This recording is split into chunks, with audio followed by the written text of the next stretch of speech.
the approach to teaching has to be different for adults. And I think that's the main concern. That's a huge issue that maybe isn't so obvious for the learning and development managers out there who are responsible for training up their staff and training the next leaders of their company. So let's get into it. Like, what are the main characteristics of Yeah. the adult learners? Because that's a huge difference. Children need different things. They have different motivations, right? But how are adults different? How do we reach them? Sure. So let's start kind of like of a high level overview for things. And you kind of mentioned Mhm. this a little bit as well. Is this like, well, what is the difference between andragogy and pedagogy? And to be clear, I'm thinking the folks have probably already figured this out by now, but andragogy is more about the learning science behind how we teach adults. Pedagogy is much more along with adolescents and with children.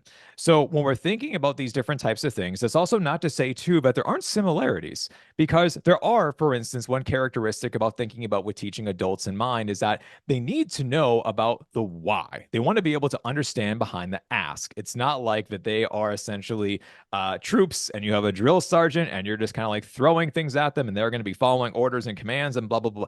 That's not how learning works inside of the real world. And of course, I've had some people say it to me as well, too, for teachers where they're like, I have to say the why to kids, right? All they ask me is why for every single thing. And I'm like, yes, I completely understand about that different type of characteristics. But the huge thing about from andragogy, which a lot of folks don't really do with things, is that adults come with a wealth of knowledge and experience. They already have all of these things inside of their heads from their prior levels of knowledge that we should be using. And for a lot of trainings out there, and for courses, programs, workshops, whatever you want to be able to say, we'll just lump them as trainings to keep it kind of simple for things.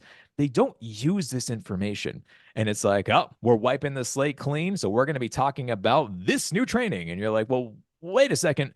Who are the adults in the room? What have they done? Can we learn from them? Can we customize the content and everything around their wants, their needs, their goals, their passions? Like, why are they here? If it's a requirement and they have to be able to do this, they're going to show up. But there's so much more that we can do to make learning meaningful if we think about how adults actually learn at the end of the day.